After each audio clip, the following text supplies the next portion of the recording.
안녕하세요. 저는 지금 6살 된 아들을 키우고 있는 30대 후반의 여자입니다. 제 전 남편과 시댁 이야기를 좀 해볼까 해요. 제 직업은 초등학교 교사입니다. 안정적인 직장인데다 아이들도 좋아해서 갖게 된 직업입니다. 전 남편은 중견기업 인사팀에서 일하는 사람이었어요. 동료 교사의 소개로 만나게 되었습니다. 전 남편을 처음 만났을 때 키도 크고 잘생긴 외모를 보고 솔직히 부담스러워서 더는 안 만나고 싶더라고요. 저는 보통의 평범한 외모였어요. 그렇다고 제가 자존감이 낮은 사람은 아니고 그냥 객관적으로 봤을 때 그랬습니다. 처음엔 전 남편의 연락도 밀어내고 거절하고 그랬는데 그럼에도 불구하고 계속해서 적극적으로 다가오는 전 남편의 태도에 저도 결국 조금씩 마음을 열게 되었네요. 사귀다 보니 생각보다 잘 통하고 서로 비슷한 부분도 많고 해서 결혼 이야기까지 나왔습니다. 하지만 결혼 이야기가 나왔는데도 전 남편은 도통 저를 시댁에 소개시킬 생각이 없어 보였습니다. 결국 제가 먼저 전 남편에게 언제 데리고 갈 거냐고 했더니 사실은 자기가 임대 아파트에 산다면서 그래서 좀 그렇다고 하더라고요. 제가 그런 게 뭐가 중요하냐고 난 그저 당신이 어디서 어떻게 사는지가 궁금할 뿐이라고 했습니다. 저는 진심으로 전 남편이 얼마나 잘 사는지가 궁금한 게 아니라 가족 간의 분위기라고 할까요? 제 경우 친정 부모님이 사이도 정말 좋으시고 제게 많은 사랑도 주셨거든요. 그래서 저는 전 남편도 그런 분위기에서 자랐는지 궁금했어요. 그리고 얼마 후 시부모님이 좋아하신다는 소고기와 과일을 사서 시댁으로 가게 되었네요. 시댁에 대한 첫 인상은 나쁘지 않았습니다. 하지만 그럼에도 불구하고 제 마음이 불편했던 이유는 어색한 분위기에서 함께 저녁 식사를 하는데 가족 모두가 외모 이야기만 했기 때문입니다. 남편이 회사 동료들 이야기를 하면서 그 원숭이 닮았다는 과장이라든가 그 멸치 같은 여직원이라는 식으로 다른 사람들의 외적인 단점을 가지고 말을 하더라고요. 그동안 저랑 사귈 때 제 앞에서 그런 식으로 얘기한 적은 없었기 때문에 좀 놀랐고 약간 실망도 했습니다. 말이라는 건 그 사람의 됨됨이를 보여주는 거울 같은 거라고 생각하거든요. 전 남편뿐만 아니라 전 시어머니도 전 신우에게 너 요즘 살찐 것 같다며 살을 빼야 한다. 여자는 외모가 경쟁력이다라며 계속 잔소리를 하셨고요. 전 신우 또한 요즘 연예인 누구가 무슨 시술을 했다더라. 그게 돈이 얼마라더라. 그런 실속 없는 이야기만 하고 있었습니다. 그나마 전 시아버지께서 별 말씀 없이 듣고만만 계시다 한마디 하신 게 남자고 여자고 나이 상관없이 자기 관리는 잘해야 된다는 거였습니다. 저도 사람인데 외모 이야기를 왜 안 하고 왜 관심이 없겠습니까? 하지만 제 입장에선 처음으로 결혼할 사람 집에 인사를 간 건데 저는 꺼다 놓은 보릿자루 마냥 두고 당신들끼리 주구장창 그런 이야기만 하니까 기분이 별로였습니다. 그래도 최대한 내색하지 않고 얌전히 있었는데 그런 저를 보시곤 전 시아버지께선 그래도 생글생글 잘 웃으니까 봐줄만 하네 그러셨어요. 칭찬 같지 않은 칭찬을 듣고 기분이 정말 나빠서 사실 그때 이런 사람하고 결혼하는 게 맞나 싶긴 했지만 또 외모 이야기를 빼고는 적어도 결혼식을 올릴 때까지 저에게 직접적으로 상처 주는 말씀은 한 적이 없었습니다. 그런데 결혼식을 올리고 한두 달쯤 지나서 그때가 시어머니 생신 때였습니다. 전 시어머니가 생일상 같은 거 차릴 필요 없다고 어디 괜찮은 식당에 가서 온 가족이 밥이나 한 끼 하자고 하셔서 케이크랑 꽃다발 싸들고 갔습니다. 그날도 주제는 여지없이 외모였어요. 전신우가 저를 흘끗 보더니 키 작은 사람들은 안 됐어. 옷을 아무리 잘 입어도 태가 안 나잖아 그러는 거예요.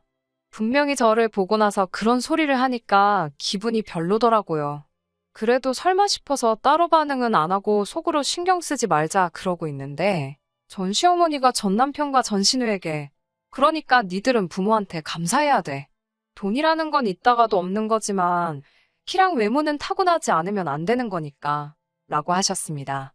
이때는 솔직히 나 들으라고 하는 소리구나 하는 확신이 들었어요. 그러더니 전신우가 절 보더니 갑자기 혼자 낄낄거리더라고요. 그래서 제가 좀 정색을 하면서 왜 절 보면서 웃으세요? 하고 물었어요. 그러자 전신우가 한다는 말이 결혼식 때 보니까 사돈 어른들도 다 키가 작더라. 라면서 부모님이 밉지 않아? 라고 물어보더니 저한테는 대답할 틈도 안 주고는 그래도 내가 보기엔 다들 조그만해서 가족들이 너무 귀엽더라 이러는 거예요. 이게 욕이지 별게 욕인가 싶더라고요. 그런데 정작 전 신우는 아주 자긴 아무것도 모른다는 표정으로 해실해실 웃으며 그러니까 더 환장하겠더라고요. 집으로 돌아오는 길에 남편한테 신우가 왜 그런 소리를 하는지 모르겠다 그러니까 귀여워서 귀엽다 그랬겠지. 혹시 너 무슨 자격지심 같은 거 있어? 이러는 거예요. 제가 어이가 없어서 무슨 자격지심? 이라고 되물으니까 자긴 제가 성격이 묻어난 줄 알았는데 좀 예민한 것 같다는 거예요. 그래서 제가 만날 자기 가족들 만날 때마다 외모 이야기밖에 안 하니까 없던 자격지심도 생기겠다고 했습니다. 남편은 자기 가족이 언제 외모 이야기만 했냐면서 그리고 아무래도 요즘 세상의 외모가 경쟁력은 맞으니까 그런 거 아니겠냐고 상황을 대충 모면하려고 하더라고요. 그래도 이 정도면 제가 이혼까지는 생각 안 했을 거예요. 막상 남편도 자기 가족들하고 있을 때는 정말 정이 떨어질 정도로 똑같이 행동했는데 가족들 빼고 저랑 있으면 또 언제 그랬냐는 듯이 연애하던 시절의 그 모습으로 저한테도 엄청 잘했었거든요. 그런데 저희가 임신 준비를 하면서 진짜 사이가 틀어졌습니다. 결혼하고 신혼을 1년 정도 즐기기로 한 건 맞는데 약속한 신혼생활 1년이 지나고 날짜 맞춰 시도를 했는데도 아이가 들어서질 않더라고요.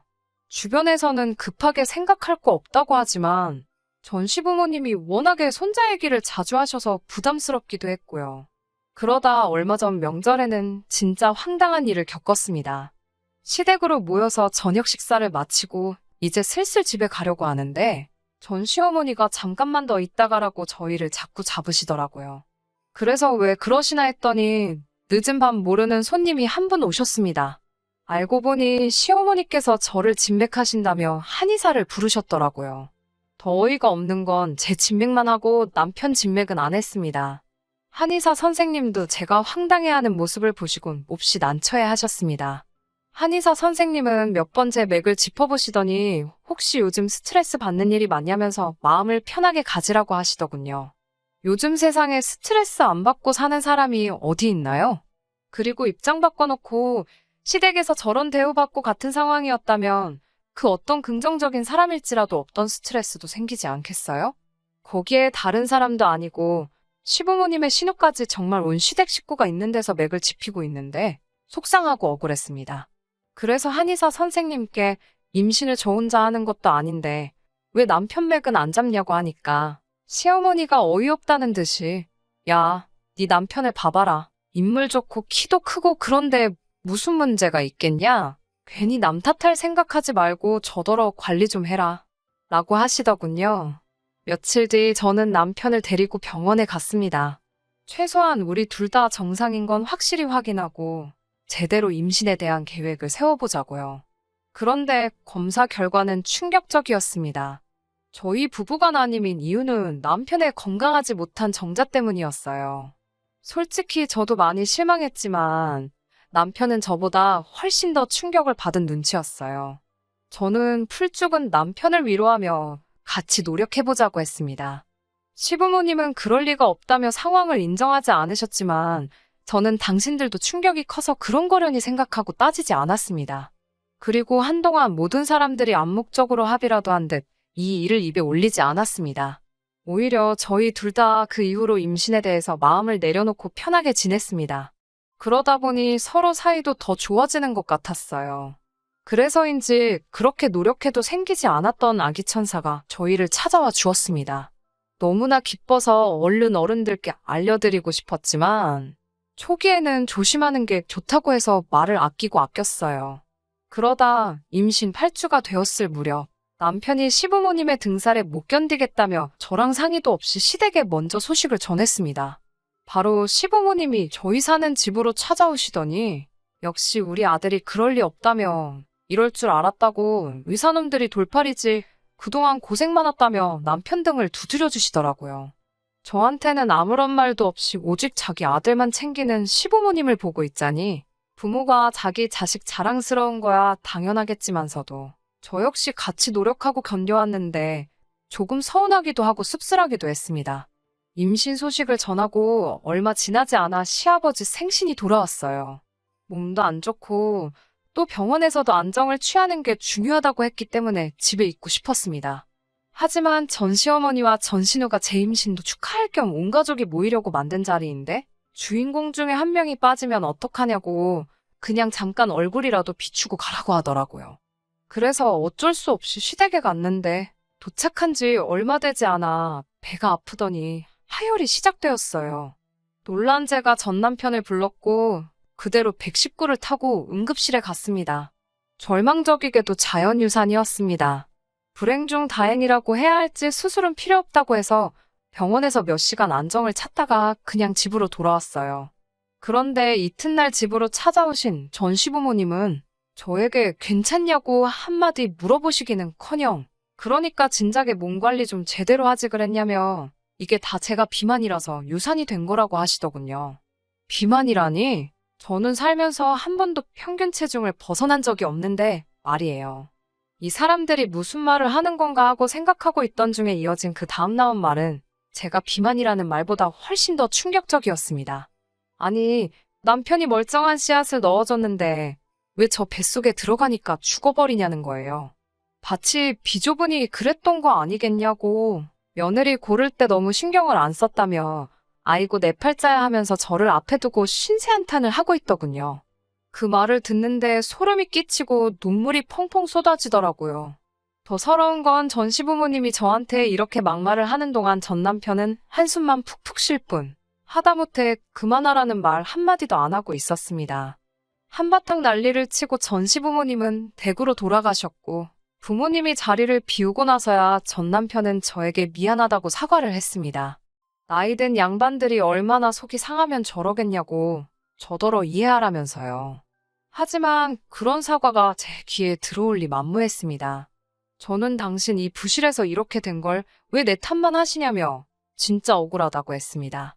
마음이 많이 상해 있던 터라 그냥 그 상황에서 저 힘내라고 다독여주기만 했어도 끝날 일이었을 텐데 제가 유산해서 예민한 건 알겠지만 제가 뚱뚱한 건 사실이지 않냐면서 제가 비만이라 유산한 걸 가지고 왜 그게 내가 부실해서 그런 거냐고 왜 자꾸 자기 탓을 하냐고 그러더라고요.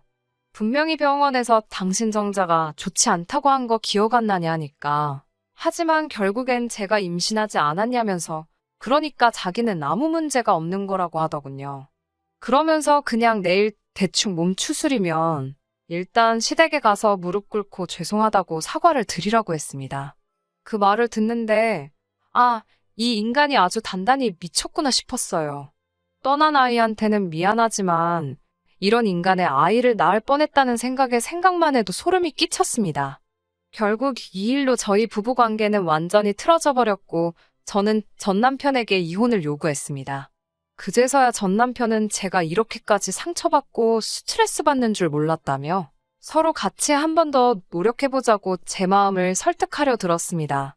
하지만 전 시어머니가 애도 못 낳는 돼지 같은 게 어디서 먼저 이혼을 한 해 만에 운운하냐며 너 같은 며느리는 우리 쪽에서 필요가 없으니 이혼 서류 진행을 자기네서 하겠다고 하더군요.